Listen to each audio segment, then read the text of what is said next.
What exactly are inhibitors? ये कुछ molecules होते हैं जो एंजाइम के एक्टिविटी में बीच बीच में आते हैं और एंजाइम को बंद कर देते हैं या फिर उनके काम को स्लो कर देंगे। ठीक है, so when we talk about inhibitors,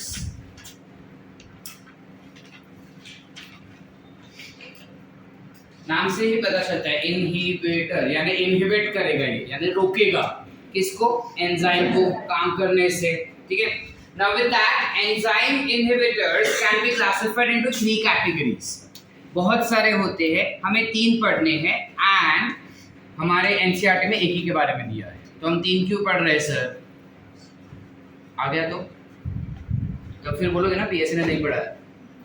सो हम 3 पढ़ेंगे जो कॉमनली हमको पूछा गया है, जिसके बेसिस पे कॉमनली हर बुक्स में अपने को क्वेश्चंस भी फ्रेम किए गए हैं। ठीक है, हमको 3 पढ़ना होगा या 1? नीट के लिए तुम प्रिपेयर एक ही करोगे जो एनसीईआरटी में दिया है, बट देन ये बाकी के 2 भी जो है वो पढ़ के रखोगे तुम, बाय चांस आ गया तो। ठीक है ना, केएम वाला कॉन्सेप्ट याद है अपने को? केएम माइकलिस मेंटेन कांस्टेंट याद है ना? आज उसका जरूरत पड़ने वाला है इसलिए। Now when we talk about inhibitors, as I said, 3 type के inhibitors है। सबसे पहला inhibitor होता है जिसे हम कहते हैं competitive inhibitor। Now when we say competitive inhibitor, it means that it is supposed to compete with something। ये किसी ना किसी के साथ compete करेगा, तो सर किसके साथ करेगा? This will compete with, it tends to compete with substrate। किस चीज के लिए कंपटीशन करेगा sir? It will compete for substrate binding site, which is nothing but active site। यानी कि सपोज ये अगर एंजाइम है, this becomes your substrate, this becomes your enzyme। जो इनहिबिटर होता है ना, वो दिखने में एग्जैक्टली सबस्ट्रेट जैसा ही होता है with small change। एंजाइम को थोड़ी पता है कि सबस्ट्रेट कौन सा है दोनों में से, एंजाइम के लिए दोनों सेम दिखते हैं। तो अगर enzyme, sorry this will be inhibitor, अगर एंजाइम सबस्ट्रेट के जगह पे गलती से इनहिबिटर को बाइंड कर देगा, इफ एंजाइम गलती से बाइंड्स टू इनहिबिटर, तो क्या सीन हो जाएगा कि वो बाइंड तो कर लेगा बिकॉज बाइंडिंग साइट्स कॉमन है, लेकिन बाद में जब उसको उस पर्टिकुलर सबस्ट्रेट को प्रोडक्ट में कन्वर्ट करना होगा, तो जो पर्टिकुलर पॉकेट से, माने जो पर्टिकुलर रीजन से वो उस सबस्ट्रेट को तोड़ेगा, वो रीजन उसको दिखेगा ही नहीं। समझ पा रहे या नहीं समझ पा रहे? जैसे मेरे लिए दिखने में ये दोनों ही पेन सेम है, so I am picking up both the pens, but as soon as I open and start writing, I was expecting it to be black pen, but now it is blue in color। I cannot write because I wanted black pen only। समझे? अब मैं ये लेके निकल गया घर से, अब मैं क्या कर सकता हूँ? कुछ नहीं, I'll stay inhibited। समझ पा रहे? या बाउंसर स्वयं बोलेगा सर मार्कर खरीद लो बाहर से, क्या बड़ा बात है? नहीं, what happens is, हो क्या रहा है कि एंजाइम जो है वो इनहिबिटर को बाइंड तो कर लेगा, लेकिन यहाँ पे कुछ केमिकल होगा और यहाँ पे कुछ केमिकल होगा जो सबस्ट्रेट में था, इनहिबिटर में नहीं था, बिकॉज केमिकल अलग है। तो जनरली सबस्ट्रेट को इस साइड पे जो केमिकल है ना, उसकी मदद से वो तोड़ रहा था। लेट्स से फॉर एग्जांपल यहाँ पे OH था और यहाँ पे OH था, अब वो OH चेंज हो गया, इंस्टेड ऑफ OH यहाँ पे यू हैव K+ आयन, यहाँ पे यू हैव मैग्नीशियम आयन। अब केमिकल ही चेंज हो गया, केमिकल चेंज हो गया तो वो इस इनहिबिटर को तोड़ नहीं पाएगा, इनहिबिटर को तोड़ नहीं पाएगा तो इनहिबिटर तो चिपक के बैठा है ना एंजाइम को, एंजाइम थोड़ी छुप के बोलेगा अच्छा भाग तू नहीं, it can not do that. समझ पा रहे कि नहीं समझ पा रहे? So that is how this inhibitor competes with substrate for binding at the active site। English बोला, inhibitor जो है वो substrate के साथ compete करता है ताकि वो active site पे bind कर ले। एक बार वो active site पे bind हो जाता है ना, उसके बाद एंजाइम को पता चलता है कि ओहो मैं तो गलत चीज से bind हो गया, इसको जो तोड़ने का रीजन था वो तो है ही नहीं इसमें, यानी ये तो गलत वाला सबस्ट्रेट है जो मेरे पास आके bind हो गया। अब मैं क्या करूं? तो वो कुछ नहीं कर सकता, it will get stuck like that only. Do we understand? Yes or no बेटा? Yes. समझे कि नहीं? Yes. So that's how exactly it goes about. अब question is, अगर supposedly मैं चाहता हूँ कि ये रिएक्शन, अब इसमें जनरल एग्जांपल क्या हो सकता है? लेट्स से अथर्व ना लैब में काम कर रहा था और उसने गलती से मीथेनॉल पी लिया। मीथेनॉल समझता है? मीथेनॉल उसने पी लिया ना। Methanol is very toxic and poisonous to your body. ठीक है, मुझे पता नहीं तुमको पता है या नहीं। मीथेनॉल हमारे जीव के लिए हानिकारक है। ठीक है, हम मर सकते हैं मीथेनॉल पीने से। ठीक है, तो उस कंडीशन में जब अथर्व ने वो एक्सपेरिमेंट परफॉर्म कर रहा था और गलती से उसने 0.1 ml ले लिया, ऐसा सब कर रहा था तभी। ठीक है, अब ले लिया तो उसको मरने जैसा फीलिंग हो रहा है, ऑलमोस्ट मरने वाला है। अब हम सब उधर ही काम कर रहे हैं। ठीक है, हम कैसे बचाएंगे अथर्व को? दो तरीका। पहले तो जो उसने पिया उल्टी करवा के बाहर निकालो। ठीक है, तो बाहर निकलेगा तो वो सारा कचरा भी बाहर निकल सकता है। तो देयर आर चांसेस कि मैक्सिमम मिथेनॉल बाहर निकल जाए इमीडिएटली अगर उल्टी करवाए तो। सेकंड थिंग, कुछ traces of methanol will be there. समझ पा रहे हैं? कम क्वांटिटी में मिथेनॉल अभी भी बॉडी में रहेगा उसके। अब वो मिथेनॉल उसके बॉडी में उसको पैरालिसिस, कोमा टाइप चीज करवा सकता है या मसल इंपेयरमेंट करवा सकता है ना? तो इससे बचाने के लिए हम क्या कर सकते हैं? हम चाहते हैं कि उसके बॉडी में से मैक्सिमम मिथेनॉल निकल जाए। ठीक है, अब it is a competitive inhibitor, it has inhibited the enzyme. However, there are some % chances that I can reverse this reaction. मेरे पास कुछ चांस होता है मैं इस रिएक्शन को उल्टा कर सकता हूँ। कैसे sir? We can reverse the reaction by increasing substrate concentration.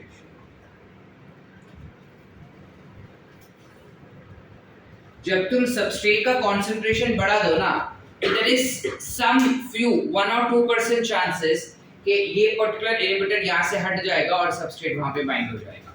Some percent chances. Are we getting the point और नॉट? तो I will give you more amount of ethanol to drink. Ethanol क्या होता है? जो सादा दारू लोग पीते हैं वो वाला। ठीक है, तो 0.1 ml अगर उसने मिथेनॉल पी लिया, मैं सामने उसको 10 ml का सबस्ट्रेट दे रहा हूँ, तो there are chances I am saying 100% assurance नहीं कि निकलेगा ही। देयर आर चांसेस कि वो निकल जाए और उधर इथेनॉल बाइंड हो जाएगा। अंडरस्टूड? कि आंसर ये लो। So that's nothing but competitive inhibition, जहाँ पे you have your inhibitor that competes with substrate for binding at the active site, and once it binds to the active sites, it inhibits the enzyme. But I can reverse the reaction by adding higher concentration of substrate. Example होगा क्या इसका कोई? Yes, we do have example for this. Glycolysis पता है? Yeah. सुना है? Krebs cycle सुना है? Yes. क्रेब्स साइकिल में एक एंजाइम होता है जिसका नाम है succinate dehydrogenase. You have an enzyme called as succinate dehydrogenase. ये एंजाइम जो है वो सक्सिनेट से बाइंड करता है और उसे कन्वर्ट करता है into fumaric acid Krebs cycle के समय। समझ पा रहे? जब हमारे बॉडी में क्रेब्स साइकिल होता है ना, सुशांत, क्रेब्स साइकिल हमारे बॉडी में कौन से पार्ट में होता है बेटा? क्रेब्स साइकिल सुना है कभी? कहाँ पे होता है हमारे बॉडी में? मंदार क्वेश्चन देखो। Where in mitochondria? In the inner membrane? Inner membrane. Prachi? In the matrix of mitochondria, not inner membrane. Inner membrane में ETS होता है। Matrix of mitochondria will have Krebs cycle occurring, और उस Krebs cycle में succinate fumaric acid में convert होता है with the help of enzyme succinate dehydrogenase. समझ पा रहे हैं? सिर्फ आंसर। तो ये जो सक्सिनेट डिहाइड्रोजिनेज एंजाइम है वो सक्सिनेट से बाइंड करता है नॉर्मल सबस्ट्रेट। अब कभी कभार क्या हो जाता है, गलती से सक्सिनेट के जगह पे आ जाता है मेवालोनिन।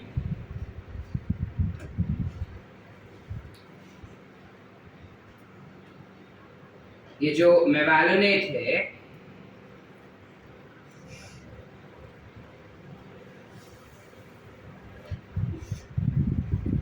मेवालोनिक एसिड जिसे हम कहते हैं, ये जो एसिड है वो गलती से सक्सिनेट डिहाइड्रोजनेज को बाइंड कर लेता है। अब जब बाइंड कर लेगा तो वो एंजाइम को क्या कर देगा?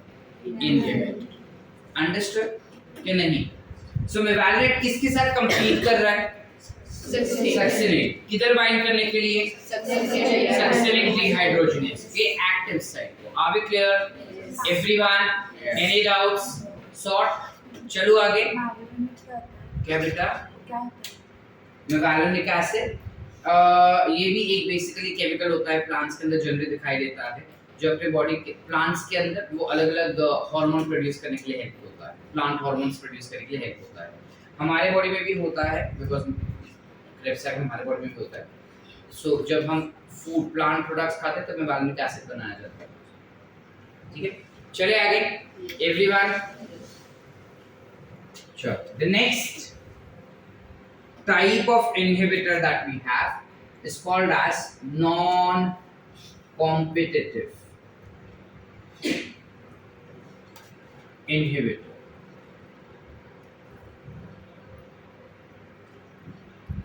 You call it as non-competitive inhibitor. काय म्हणतात याला? Non-competitive inhibitor. कळतंय? जाऊया पुढे. Now this non-competitive inhibitor that we have, इसका क्या सीन है? ये ना एंजाइम को कहीं पे भी बाइंड कर सकता है। इट बाइंड्स टू एंजाइम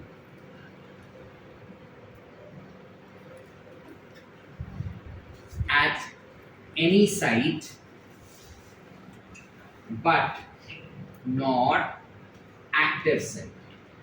यानी एक्टिव साइट को छोड़ के वो एंजाइम को कहीं पे भी बाइंड कर सकता है। समझ पा रहे? एक्टिव साइट छोड़ के एंजाइम को कहीं पे भी बाइंड करेगा, और जब वो एंजाइम को बाइंड करता है ना, उसके एक्टिव साइट चेंज कर देता है। वो सबस्ट्रेट को क्या बोलता है? हाँ, तू मेरे को एक्टिव साइट पे नहीं बाइंड होने दे रहा है ना, जहां मैं एंजाइम को ऐसे बाइंड होगा कि तू खुद भी नहीं बाइंड हो पाएगा, तेरा जगह ही बदल दूंगा मैं। मतलब क्या sir? Meaning if this is the enzyme, this is the substrate, and if let's say this is the inhibitor, of course it is not complementary to the active site, तो ये एंजाइम को जब बाइंड कर लेता है तब active site ही change कर लेता है। अब सबस्ट्रेट कैसे बाइंड करेगा उसको? Substrate can not bind. एक बार ही बाइंड हुआ तो इसको मैं रिवर्स कर सकता हूं क्या सबस्ट्रेट कंसंट्रेशन बढ़ा के? सर नहीं, बिकॉज यहाँ पे जहां पे एंजाइम बाइंड हुआ, जहां पे सबस्ट्रेट बाइंड होता है, वहीं पे इनहिबिटर बाइंड होता है। इस वजह से सबस्ट्रेट का कंसंट्रेशन बढ़ा के हम इनहिबिटर को निकाल सकते हैं, लेकिन यहाँ पे तो वो सिस्टम ही नहीं है। इनहिबिटर कहीं और ही जाके बैठा है, तो तुम कितना भी सबस्ट्रेट बढ़ाओ कोई फर्क नहीं पड़ता। यानी इंसान अगर मरने वाला रहेगा तो मरेगा ही। समझे कि नहीं समझे?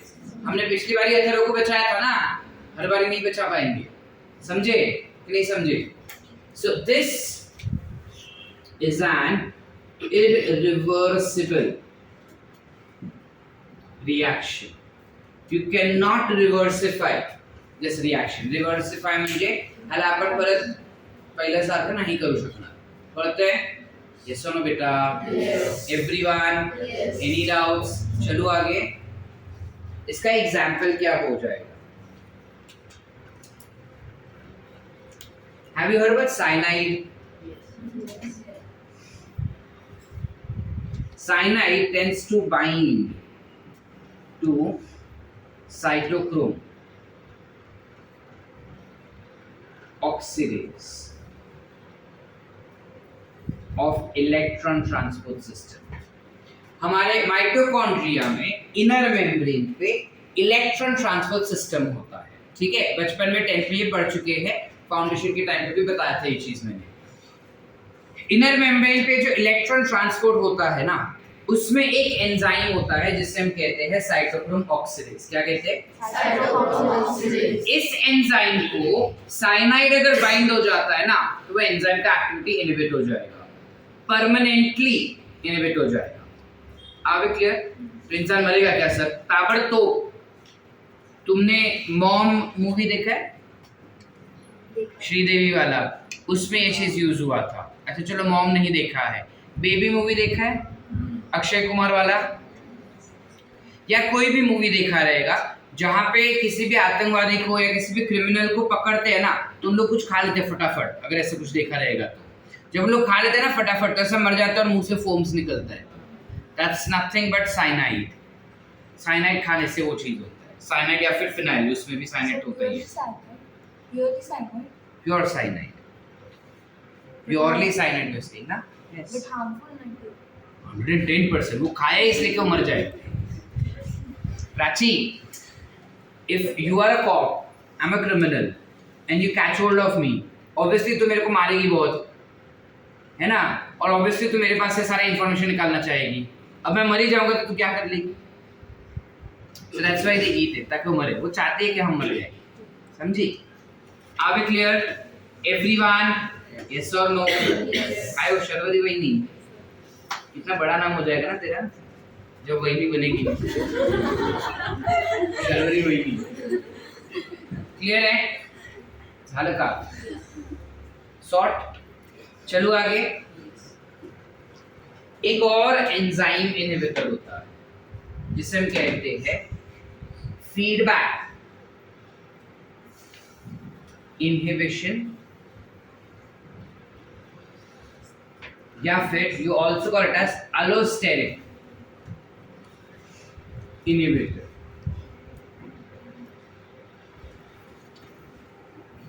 फीडबैक इनहिबिटर या अलोस्टेरिक इनहिबिटर, काफी इंटरेस्टिंग है ये चीज। जब हमारे बॉडी में कोई केमिकल बनाया जाता है, एंजाइम उस केमिकल को बना रहा है, ठीक है? Let's say you have a chemical A which is getting converted to chemical B by enzyme X. अब सपोज मेरे बॉडी में ये B केमिकल बहुत ज्यादा है, आई डोंट नीड इट। समझ पा रहे? मेरे बॉडी में B बहुत ज्यादा है, अब मुझे इसका जरूरत नहीं है, तो B जाके X को बाइंड कर लेता है और बोलते हैं तू चुप रह, अब नहीं बना मेरे को, मेरा बहुत ज्यादा फैले हुए लोग हैं, अभी जरूरत नहीं है, फिलहाल के लिए चुप रह जा। फिर जब B का कंसंट्रेशन कम हो जाएगा ना, अपने आप B X से बाहर निकल जाएगा और बोलेगा अब बना मेरे को। समझ पा रहे हैं? yes. तो एंजाइम का जो प्रोडक्ट है वही एंजाइम को इनहिबिट कर रहा है, फीडबैक दे रहा है उसको कि तू चुप रहे, नॉट इंटरेस्टेड। अंडरस्टूड या नहीं समझे? इस वजह से इस इनहिबिटर का नाम है फीडबैक इनहिबिटर, और इनहिबिशन को भी फीडबैक इनहिबिशन कहते हैं। ये चीज आगे तुमको बायो में बहुत सारे चैप्टर्स में आने वाला है, तो याद रखना है चीज, ठीक है? क्या बोले हम? अगर एक सबस्ट्रेट प्रोडक्ट में कन्वर्ट किया जाता है बाय एंजाइम X, वही प्रोडक्ट जाके एंजाइम को बोल दे कि तू चुप रहे। समझ पा रहे? जिस माँ बाप ने हमको पाला पोसा और हमको इतना बड़ा किया, अब बड़े होकर जब हमें चोंच आने लगी तो हम उन्हीं को बोले कि तुम चुप रहो, तुमको नहीं पता है। यस और नो? है ना आदित्य?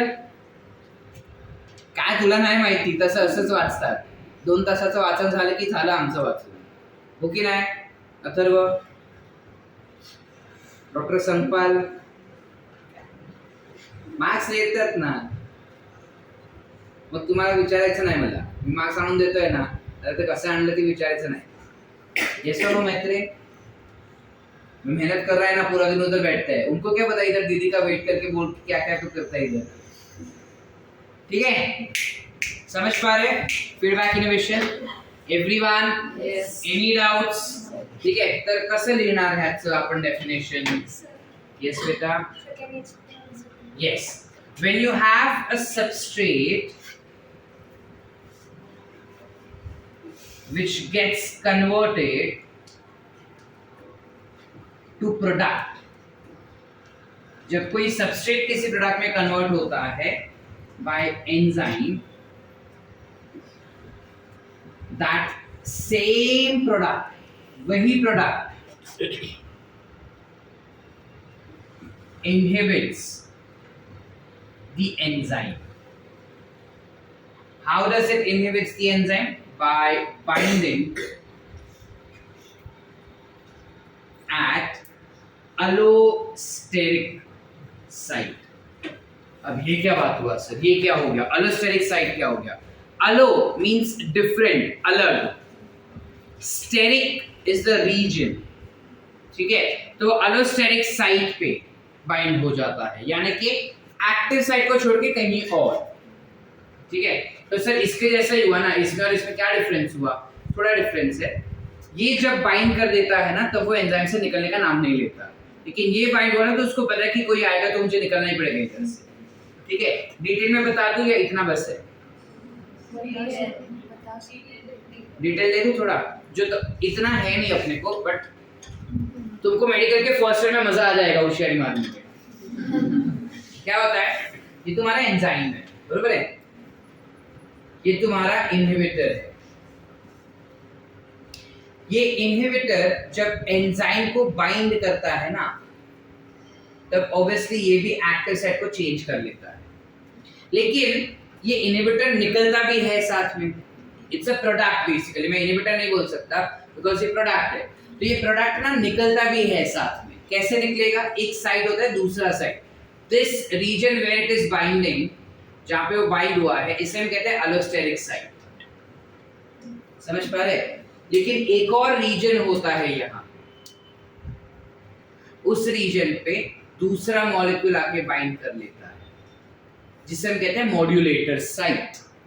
इस मॉड्यूलेटर साइट पे जैसे मॉड्यूलेटर बाइंड होगा ना, ये टपैक करके बाहर निकलेगा, और जब इनहिबिटर बाइंड होगा ना तो मॉड्यूलेटर बाहर निकलेगा। सीसॉ देखिए, दोनों इक्वल लेवल पे नहीं रहते, तुम जबरदस्ती रखो तो बात अलग है, एक ऊपर या एक नीचे रहता ही है हमेशा, है कि नहीं? ये सब नो कुछ वैसा ही है। इधर से मैं अगर इनहिबिटर डाला तो मॉड्यूलेटर बाहर निकलता है, फिर मॉड्यूलेटर डाला तो इनहिबिटर बाहर निकलता है, ठीक है? तो that's how you have relationship seen for allosteric inhibition. Are we clear everyone? So जब एक सबस्ट्रेट किसी प्रोडक्ट में कन्वर्ट होता है एक एंजाइम के द्वारा, ये प्रोडक्ट उसी एंजाइम को इनहिबिट कर देता है उसके एलोस्टेरिक साइट पे जाके बाइंड होके। हाउएवर वो प्रोडक्ट वहां से निकलेगा जब मॉड्यूलेटर उसको बाइंड होगा। समझ पा रहे? वो प्रोडक्ट जो इनहिबिटर के जैसा काम करे वो निकलेगा एंजाइम से जब इनहिबिटर उसको बाइंड होगा। Are we clear? यस और नो बेटा? यस। एवरीवन क्लियर है? ठीक है, so I write it here as it is a reversible reaction. Yes or no? It is a reversible reaction. Example क्या आ जाएगा इसका से? इसका एग्जाम्पल है ग्लूकोज glycolysis का first step. Glucose gets converted to something called as glucose 6-phosphate. Glucose gets converted to glucose 6-phosphate with the help of enzyme called as hexokinase. With the help of enzyme called as hexokinase. Are we clear? अब ये glucose जब glucose 6-फॉस्फेट में convert होता है, यानी वो ATP बनाने वाला है, बिकॉज ग्लूकोज 6-फॉस्फेट आगे और कन्वर्ट होकर पायरुविक एसिड बनता है एंड देन एटीपी बनता है। अगर हमारे बॉडी में ऑलरेडी बहुत सारा पायरुविक एसिड है, अगर हमारे बॉडी में ऑलरेडी बहुत ज्यादा एनर्जी है, तो ये ग्लूकोज 6-फॉस्फेट जाके हेक्सोकाइनेस को इनहिबिट कर देगा। समझ पा रहे कि नहीं समझ पा रहे? It will go to hexokinase and inhibit it. Are we clear? Yes or no बेटा? हेक्सोकाइनेस पे जाके ये इसको इनहिबिट कर देगा। याद रखना, इनहिबिट के लिए हमेशा माइनस साइन लिखते हैं और एक्टिवेट के लिए प्लस साइन लिखते हैं। क्लियर है यहाँ तक? Everyone? Yes. Understood? So these are three inhibitors that are also responsible for affecting the enzyme activity.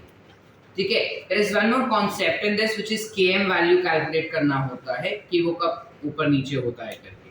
तुम पहले इतना लिख लो फिर Km वाला कॉन्सेप्ट बताता हूँ।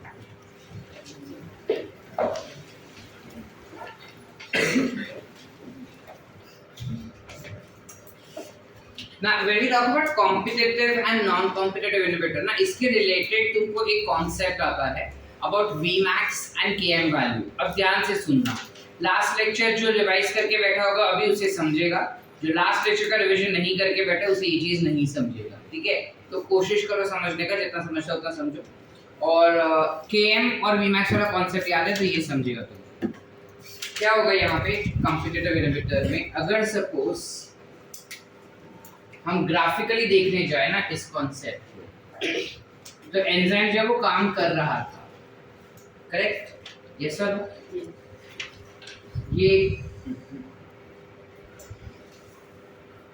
ये नॉर्मल ग्राफ है where it has reached Vmax, correct?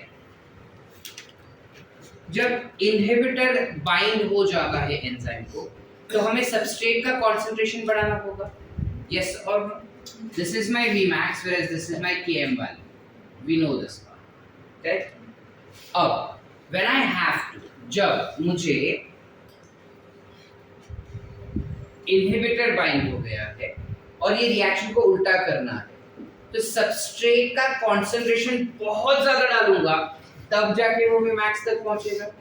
यानी मैं सबस्ट्रेट बढ़ाते जा रहा हूं, देखो इधर जरा, सबस्ट्रेट बढ़ाते जा रहा हूं, this is my substrate concentration ना, सबस्ट्रेट में बढ़ाते जा रहा हूं, बढ़ाते जा रहा हूं, बढ़ाते जा रहा हूं, बढ़ाते जा रहा हूं, बढ़ाते जा रहा हूं, and then after some point it has reached at Vmax, yes और नो? सो Vmax तो पहुंचेगा ही, बिकॉज जब बहुत ज्यादा सबस्ट्रेट का कंसंट्रेशन बढ़ाया तब इनहिबिटर निकल गया उधर से and you had normal activity and enzyme reaching at maximum velocity. समझ पा रहे हैं या नहीं समझे? सबको समझा कि बाउंसर? नंदिनी को नहीं समझा? नंदिनी, ये तेरा नॉर्मल एंजाइम रिएक्शन है कुछ ऐसा। अब अगर इनहिबिटर उसको बाइंड हुआ है तो तुझे सबस्ट्रेट का कंसंट्रेशन बढ़ाना पड़ेगा उसे रिवर्स करवाने के लिए। तो अब जो सबस्ट्रेट डालते तेरा इतना रिएक्शन हुआ, उतना सबस्ट्रेट में इतना काम नहीं होगा, you have to increase the substrate concentration to make it reach at Vmax। Graph कुछ ऐसा हो जाएगा। तो ये मेरा Km जो था, now check my Km has increased, yes और Vmax में कुछ बदलाव आया? No. So for competitive inhibitor, you need to remember that Vmax remains same, it is unchanged, whereas Km will be increasing. Are we clear? Yes. क्या नहीं समझे? Everyone? Yes. Everyone? Yes. चलो आगे. Next, non-competitive inhibitor. This is my normal reaction. For a normal reaction, normal enzymatic reaction, ये graph हो जाएगा उसके। अब नॉन कॉम्पिटिटिव में क्या होता है, दैट एंजाइम एक लेवल तक पहुंच जाता है और फिर इनहिबिटर बाइंड होने की वजह से स्टैग्नेंट हो जाएगा वो, यस और?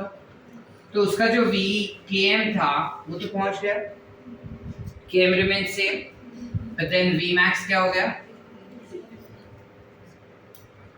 तो यहाँ पे क्या हो जाएगा? Km remains same, but Vmax decreases. Are we clear? Yes or no बेटा? Yes. Everyone? Yes. Any doubts? बस ये कॉन्सेप्ट अपने को पता होना चाहिए Km और Vmax के बारे में, ठीक है? लिख ले, write down this, explain this concept. ये स्टेटमेंट वाले क्वेश्चन में नीट में 2 बार आ चुका है, डायरेक्ट नहीं पूछा, बट वो स्टेटमेंट रहता है ना, out of the following statement select the correct one, select the incorrect one, उसमें ये क्वेश्चन आया था, ठीक है? Is this given in our NCERT sir? No. तो आपने क्यों पढ़ाया? नीट में आया ना।